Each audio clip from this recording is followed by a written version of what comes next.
வணக்கம். மதிமுகம் செய்திகள். இன்றைய முக்கிய நிகழ்வுகளை பார்ப்பதற்கு முன்பாக தலைப்பு செய்திகளை பார்க்கலாம். பல்வேறு துறை சார்ந்த திட்டங்கள் துவக்கம். காணொலி மூலம் துவக்கி வைத்தார் முதலமைச்சர் மு.க.ஸ்டாலின். தைவானை உலுக்கிய போடல் புயல், 400 விமானங்கள் ரத்து. முதலமைச்சர் மு.க.ஸ்டாலின் தலைமையில் அமைச்சரவை கூட்டம். பல்வேறு திட்டங்கள் குறித்து ஆலோசனை. தமிழ்நாட்டிற்கு வரவேண்டிய தொழிற்சாலை குஜராத்திற்கு மாற்றம், ஜெயராம் ரமேஷ் குற்றச்சாட்டு. 13வது நாளாக போராட்டம் நடத்தி வந்த தூய்மை பணியாளர்கள் நள்ளிரவில் குண்டுகட்டாக கைது செய்த போலீசார். இளைஞர் நலன் மற்றும் விளையாட்டுத்துறை சார்பில் பல்வேறு திட்டங்களை முதலமைச்சர் மு.க.ஸ்டாலின் தொடங்கி வைத்தார்.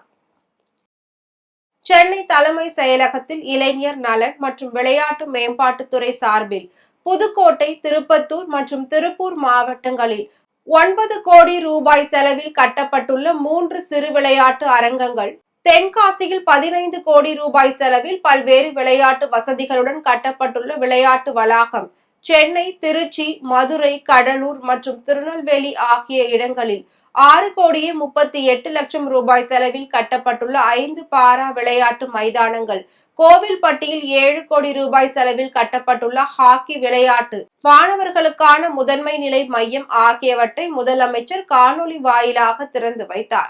இதனைத் தொடர்ந்து கூட்டுறவுத்துறை சார்பில் சேலம் மாவட்ட மத்திய கூட்டுறவு வங்கியில் இருந்து பிரித்து நாமக்கல் மாவட்டத்தை செயல் எல்லையாக கொண்டு புதிதாக உருவாக்கப்பட்டுள்ள நாமக்கல் மாவட்ட மத்திய கூட்டுறவு வங்கியை முதலமைச்சர் தொடங்கி வைத்தார். இதனை அடுத்து அரசு ஊழியர்கள் சம்பள கணக்கு பராமரிக்கும் வங்கிகளின் மூலம் விபத்து மற்றும் இயற்கை மரணம் அடைந்த அரசு ஊழியர்களின் குடும்பத்தினருக்கு விபத்து மற்றும் ஆயுள் காப்பீட்டு தொகை, திருமண உதவி தொகை மற்றும் உயர்கல்வி தொகைக்கான காசோலைகளையும் வழங்கினார். மேலும் முதலமைச்சர் மு.க.ஸ்டாலின் முன்னிலையில் தொழில் முதலீட்டு ஊக்குவிப்பு மற்றும் வர்த்தகத்துறை சார்பில் ஜப்பான் நாட்டை சேர்ந்த Hikoki power tools India private limited நிறுவனம் செங்கல்பட்டு மாவட்டம் மஹிந்திரா வேர்ல்ட் சிட்டியில் அமைந்துள்ள தொழில் பூங்காவில் ரூபாய் 700 கோடி உறுதியளிக்கப்பட்ட முதலீடு மற்றும் சுமார் 1000க்கும் மேற்பட்ட நேரடி மற்றும் மறைமுக வேலைவாய்ப்பு அளிக்கும் வகையில் மின் கருவிகள் உற்பத்தி ஆலை அமைப்பதற்கு புரிந்துணர்வு ஒப்பந்தம் மேற்கொள்ளப்பட்டது. தைவானை உலுக்கிய போடல் புயல் காரணமாக 400 விமானங்கள் ரத்து செய்யப்பட்டுள்ளன. கிழக்கு சீன கடலை மையமாக கொண்டு உருவான குறைந்த காற்றழுத்த தாழ்வு நிலை புயலாக வலுக்கொண்டது. இந்த புயலுக்கு போடுல் என தைவான் பெயரிடப்பட்ட நிலையில் தென்கிழக்கு கரையோரம் கரையை கடக்கும் என கணிக்கப்பட்டது. இந்நிலையில் போடுல் புயல் கடந்த வியாழனன்று மதியம் 2 மணி அளவில் கரையை கடந்தது. மணிக்கு 120 கிலோமீட்டர் வேகத்தில் பலத்த காற்றுடன் அங்குள்ள கடற்கரை மாகாணங்களான தைதுங், ஹுவாலியன், விங்டுங், யூன்லியன் ஆகியவற்றை தாக்கியது. இந்த புயலில் சிக்கி 5 பேர் உயிரிழந்தனர். இதனால் அங்குள்ள நகரங்கள் சூறை காற்றுக்கு சிக்கி சின்னாபின்னமானது. புயல் காரணமாக இடி மின்னலுடன் கூடிய கனமழை பெய்தது. 8 சென்டிமீட்டர் அளவில் கனமழை பெய்ததால் தாழ்வான பகுதிகளில் மழைநீர் தேங்கி வெள்ளம் பெருக்கெடுத்து ஓடியது. மேலும் புயலில் சிக்கி மின் கம்பங்கள், மரங்கள் வேரோடு சாய்ந்தன. மின்சார விநியோகமும் துண்டிக்கப்பட்டது. முன்னெச்சரிக்கை நடவடிக்கையாக தைவானில் இருந்து ஜப்பான், சீனா, ஆஸ்திரேலியா, அமெரிக்கா உள்ளிட்ட நாடுகளுக்கு இயக்கப்பட இருந்த 130 சர்வதேச விமானங்களும் 300 உள்நாட்டு விமானங்களும் ரத்து செய்யப்பட்டன. மேலும் பள்ளி, கல்லூரிகளுக்கும் விடுமுறை விடப்பட்டன. இதனை அடுத்து கடலோர பகுதிகளில் வசித்து வந்த 10,000க்கும் மேற்பட்ட பொதுமக்கள் வெளியேற்றப்பட்டு பாதுகாப்பான இடங்களில் தங்க வைக்கப்பட்டுள்ளனர். சென்னை தலைமை செயலகத்தில் முதலமைச்சர் மு.க.ஸ்டாலின் தலைமையில் இன்று அமைச்சரவை கூட்டம் நடைபெற்றது. தமிழகத்திற்கு பல்வேறு தொழில் முதலீடுகளை ஈர்ப்பதில் அரசு முனைப்பு காட்டி வருகிறது. அதன் ஒரு பகுதியாக முதலமைச்சர் மு.க.ஸ்டாலின் பல்வேறு வெளிநாடுகளுக்கு சென்று வந்தார். இதனைத் தொடர்ந்து பல்வேறு தொழிற்சாலைகள் தமிழகத்தில் முதலீடுகளை மேற்கொள்ள முன் வந்தன. அந்த வகையில் வின்பாஸ்ட் உட்பட பல்வேறு தொழில் நிறுவனங்களின் தொழிற்சாலை திட்டங்களை முதலமைச்சர் மு.க.ஸ்டாலின் தொடங்கி வைத்தார். மேலும் பல்வேறு வெளிநாட்டு நிறுவனங்களின் முதலீடுகளை ஈர்ப்பதற்காக முதலமைச்சர் மீண்டும் வெளிநாடுகளுக்கு செல்ல திட்டமிட்டுள்ளார். அந்த வகையில் ஜெர்மனி, இங்கிலாந்து ஆகிய நாடுகளுக்கு வரும் செப்டம்பர் மாதம் தொடக்கத்தில் சுற்றுப்பயணம் செல்கிறார். இந்நிலையில் சென்னை தலைமை செயலகத்தில் இன்று முதலமைச்சர் மு.க.ஸ்டாலின் தலைமையில் அமைச்சரவை கூட்டம் நடைபெற்றது. இந்த கூட்டத்தில் துணை முதலமைச்சர் உதயநிதி ஸ்டாலின் உட்பட அனைத்து அமைச்சர்களும் பங்கேற்றனர். இந்த அமைச்சரவை கூட்டத்தில் தொழில் முதலீடுகளை ஈர்ப்பதற்கான முதலமைச்சரின் வெளிநாட்டு பயணம், தமிழகத்தில் புதிய தொழில் நிறுவனங்களுக்கு அனுமதி, புதிய தொழில் திட்டங்களுக்கு தொழில் விரிவாக்கத்திற்கு அனுமதி, ஆணவ படுகொலை தடுப்பதற்கான புதிய சட்டங்கள் உட்பட பல்வேறு திட்டங்கள் குறித்து அமைச்சரவை கூட்டத்தில் ஆலோசனை செய்யப்பட்டதாக கூறப்படுகிறது. தமிழ்நாட்டிற்கு வரவேண்டிய செமி கண்டக்டர் ஆலை குஜராத்திற்கு மாற்றப்பட்டதாக காங்கிரஸ் பொதுச் செயலாளர் ஜெயராம் ரமேஷ் குற்றம் சாட்டியுள்ளார்.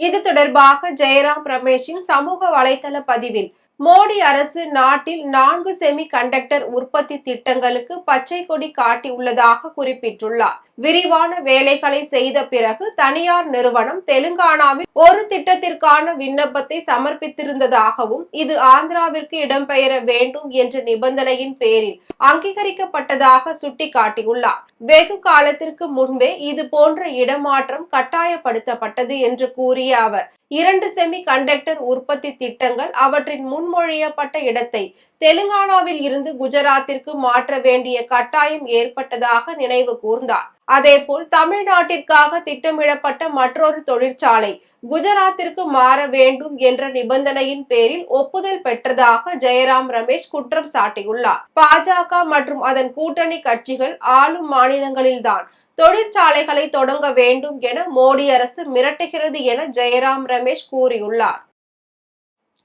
ரிப்பன் மாளிகை முன்பு போராட்டம் நடத்தி வந்த தூய்மை பணியாளர்கள் நள்ளிரவில் கைது செய்யப்பட்டனர். சென்னை மாநகராட்சியில் தண்டையார்பேட்டை, ராயபுரம், திருவிக நகர் ஆகிய மண்டலங்கள் மற்றும் அம்பத்தூர், அண்ணா நகர் ஆகிய 5 மண்டலங்களில் மாநகராட்சி நிரந்தர பணியாளர்கள் மற்றும் NULM திட்டத்தின் கீழ் ஒப்பந்த பணியாளர்கள் தூய்மை பணியில் ஈடுபட்டு வருகின்றனர். இப்பகுதிகளை தனியாரிடம் விட மாநகராட்சி நடவடிக்கை எடுத்து வருகிறது. இதனால் வேலை இழப்பு பாதிப்புகள் ஏற்படும் என்பதால் தனியாருக்கு விடக்கூடாது என்றும், தங்களை பணி நிரந்தரம் செய்ய வேண்டும் என்றும் அம்மண்டலங்களின் தூய்மை பணியாளர்கள் வலியுறுத்தி ரிப்பன் மாளிகை முன்பு போராட்டத்தில் ஈடுபட்டனர். கடந்த 1ஆம் தேதி தொடங்கப்பட்ட இந்த போராட்டம் 13வது நாளாக தொடர்ந்து வந்தது. அரசியல் கட்சியினர், மாணவர்கள், பிரபலங்கள் என பல்வேறு தரப்பினரின் இடையே இந்த போராட்டம் ஆதரவு பெற்று வந்தது. இந்நிலையில் இந்த போராட்டத்தை எதிர்த்து தொடரப்பட்ட பொதுநல வழக்கில் ரிப்பன் மாளிகைக்கு வெளியே நடைபாதையை மறித்து போராட்டத்தில் ஈடுபட்ட துப்புரவு பணியாளர்களை அகற்ற சென்னை உயர்நீதிமன்றம் உத்தரவிட்டது. அதன்படி புதனன்று நள்ளிரவு போலீசார் தூய்மை பணியாளர்களை கைது செய்தனர். காவலர்களின் கைதிற்கு எதிர்ப்பு தெரிவித்து தூய்மை துப்புரவு பணியாளர்களின் கைகளில் இந்திய தேசிய கொடிகளை ஏந்தி முழக்கங்கள் எழுப்பினர். நள்ளிரவில் பெண்கள் என்றும் பாராமல் குண்டுகட்டாக போலீசார் கைது செய்து பேருந்துகளிலும் காவல்துறை வாகனங்களிலும் ஏற்றினர். காவல்துறையின் இந்த கைது நடவடிக்கையால் பரபரப்பு நிலவியது. நலம் காக்கும் ஸ்டாலின் திட்டத்திற்கு தடை விதிக்க கோரி தாக்கல் செய்யப்பட்ட மனுவை தள்ளுபடி செய்து சென்னை உயர்நீதிமன்றம் உத்தரவிட்டுள்ளது. தமிழ்நாட்டில் முதலமைச்சர் மு.க.ஸ்டாலினால் தொடங்கி வைக்கப்பட்ட நலம் காக்கும் ஸ்டாலின் திட்டத்திற்கு மக்களிடையே பெரும் வரவேற்பு கிடைத்துள்ளது. இந்நிலையில் இத்திட்டத்திற்கு எதிராக வழக்கறிஞர் ஒருவர் சென்னை உயர்நீதிமன்றத்தில் மனு தாக்கல் செய்துள்ளார். அதில் நலம் காக்கும் ஸ்டாலின் திட்டத்திற்கு தடை விதிக்க வேண்டும் என்று கோரியிருந்தார். இந்த மனு தலைமை நீதிபதி MM ஸ்ரீவத்சவா, நீதிபதி சுந்தர் மோகன் அமர்வில் விசாரணைக்கு வந்தது. அப்போது இதேபோன்று வழக்கை ஏற்கனவே உச்சநீதிமன்றம் அபராதத்துடன் தள்ளுபடி செய்துள்ளதாக மூத்த வழக்கறிஞர் P. வில்சன் தெரிவித்தார். இதனை அடுத்து மனுவை திரும்ப பெறுவதாக மனுதாரர் தரப்பில் தெரிவிக்கப்பட்டது. இதனை ஏற்க மறுத்த நீதிபதிகள், உங்களுடன் ஸ்டாலின் திட்டத்திற்கு எதிரான வழக்கை தள்ளுபடி செய்து மனுதாரரான அதிமுக வழக்கறிஞர் இனியனுக்கு ரூபாய் 1 லட்சம் அபராதம் விதித்து உத்தரவிட்டுள்ளது. திருவண்ணாமலை மாவட்டம் இந்திரவனம் பகுதியில் கோவில் திருவிழாவை முன்னிட்டு ஆடுகளை பலியிட்டு ரத்தத்தில் சாதத்தை நனைத்து பக்தர்கள் மீது வீசி எறியும் வினோத வழிபாடு நடைபெற்றது. இந்திரவனம் பகுதியில் ஸ்ரீ பச்சையம்மன் கோவில் அமைந்துள்ளது. இக்கோவிலில் அம்மன் திருக்கல்யாணம் மற்றும் தீமிதி திருவிழா கோலாகலமாக நடைபெற்றது. முன்னதாக பச்சை அம்மனுக்கு சிறப்பு அபிஷேக அலங்காரம் செய்யப்பட்டு மகா தீபாராதனை காண்பிக்கப்பட்டது. இதனை அடுத்து கிராம மக்கள் பொங்கல் வைத்தும் ஆடுகளை படையலிட்டும் நேர்த்திக்கடன் செலுத்தினர். அப்போது ஆடுகளை பலியிட்டு அவற்றின் இரத்தத்தில் சாதத்தை நனைத்து பக்தர்கள் மீது வீசி எறிந்து வினோத வழிபாடு நடத்தினர். இறுதியாக விரதம் இருந்த பக்தர்கள் தீ மிதித்து தங்களது நேர்த்திக்கடனை செலுத்தினர். செங்கல்பட்டு அருகே தேசிய நெடுஞ்சாலையில் சரக்கு லாரி கவிழ்ந்து விபத்துக்குள்ளானது. செங்கல்பட்டு மாவட்டம் புக்கத்துறை அருகே தேசிய நெடுஞ்சாலையின் குறுக்கே மேம்பாலம் அமைக்கும் பணி ஆமை வேகத்தில் நடைபெற்று வருகிறது. அதன் காரணமாக சாலை ஓரங்களில் பள்ளம் தோண்டப்பட்டுள்ளது. ஆனால் இரவு நேரங்களில் வரும் வாகனங்களுக்கு ஒளிரும் ஸ்டிக்கர் உள்ளிட்ட எச்சரிக்கை பலகை முறையாக வைக்கப்படாததால் விபத்துக்கள் ஏற்பட்டு வருவதாக கூறப்படுகிறது.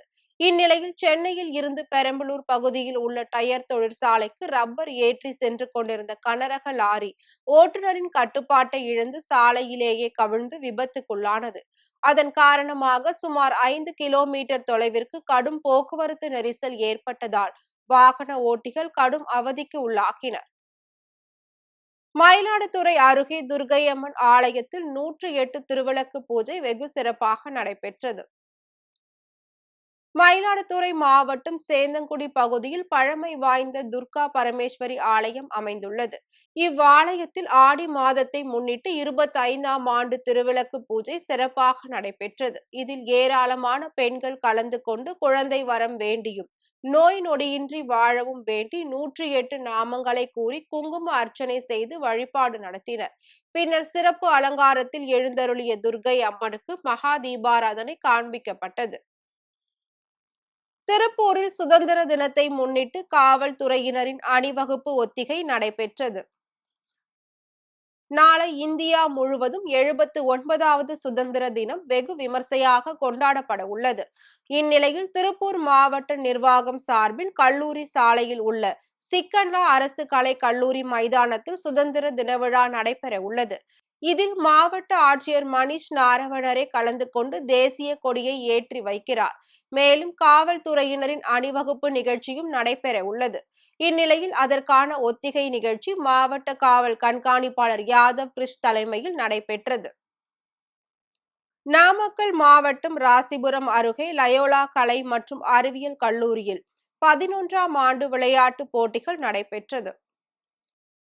நாமக்கல் மாவட்டம் ராசிபுரம் அடுத்த மெட்டாலா லயோலா கலை மற்றும் அறிவியல் கல்லூரியில் 11ஆம் ஆண்டு விளையாட்டுப் போட்டிகள் நடைபெற்றது.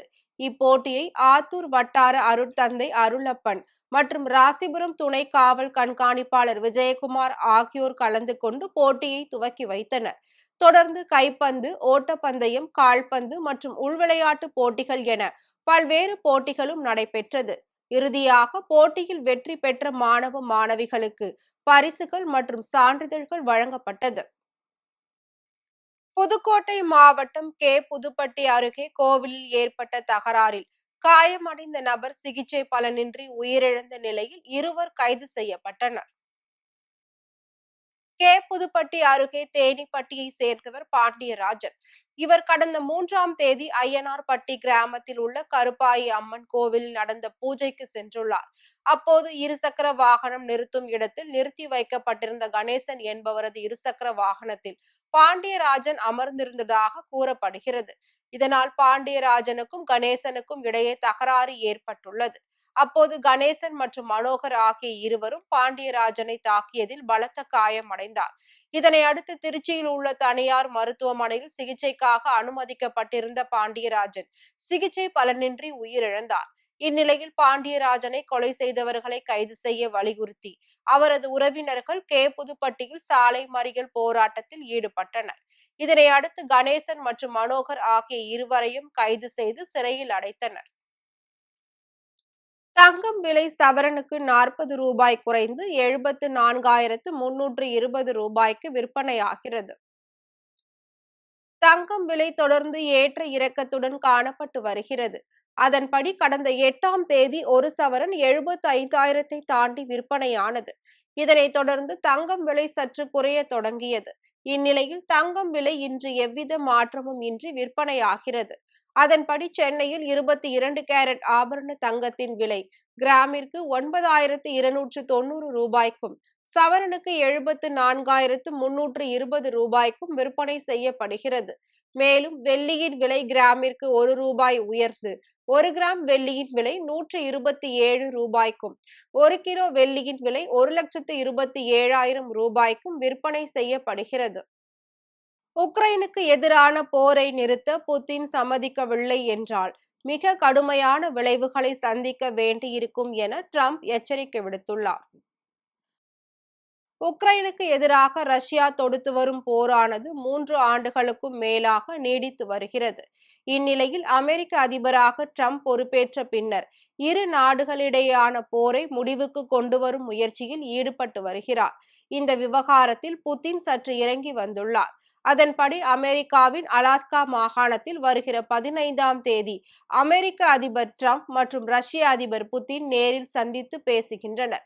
இந்த சந்திப்பில் உக்ரைன் அமைதி ஒப்பந்தம் பற்றி இருவரும் ஆலோசனை நடத்துவார்கள் என எதிர்பார்க்கப்படுகிறது. இது தொடர்பாக பேசிய ட்ரம்ப், உக்ரைனுக்கு எதிரான போரை ரஷ்யா நிறுத்திக் கொள்ள ஒப்புதல் அளிக்கவில்லை என்றால் மிக கடுமையான விளைவுகள் ஏற்படும் என எச்சரிக்கை விடுத்தனர். ஏற்கனவே ரஷ்ய அதிபர் விளாடிமிர் புதினுடன் தாங்கள் சந்திப்பு ஒன்றை நடத்த இருக்கிறோம் எனவும் முதல் 2 நிமிடங்களிலேயே ஒப்பந்தம் ஏற்படுமா இல்லையா என்பது தனக்கு சரியாக தெரிந்துவிடும் எனவும் ட்ரம்ப் கூறியிருந்தது குறிப்பிடத்தக்கது. மீண்டும் தலைப்பு செய்திகள். பல்வேறு துறை சார்ந்த திட்டங்கள் துவக்கம். காணொலி மூலம் துவக்கி வைத்தார் முதலமைச்சர் மு.க. ஸ்டாலின். தைவானை உலுக்கிய போடல் புயல், 400 விமானங்கள் ரத்து. முதலமைச்சர் மு.க. ஸ்டாலின் தலைமையில் அமைச்சரவை கூட்டம். பல்வேறு திட்டங்கள் குறித்து ஆலோசனை. தமிழ்நாட்டிற்கு வரவேண்டிய தொழிற்சாலை குஜராத்திற்கு மாற்றம், ஜெயராம் ரமேஷ் குற்றச்சாட்டு. 13வது நாளாக போராட்டம் நடத்தி வந்த தூய்மை பணியாளர்கள் நள்ளிரவில் குண்டுகட்டாக கைது செய்த போலீசார். இத்துடன் செய்திகள் நிறைவடைந்தன. மீண்டும் செய்திகள் இரவு 8 மணிக்கு. மேலும் செய்திகளை தெரிந்து கொள்ள மதிமுகம் பிரைம் யூடியூப் தளத்தில் இணைந்திருங்கள்.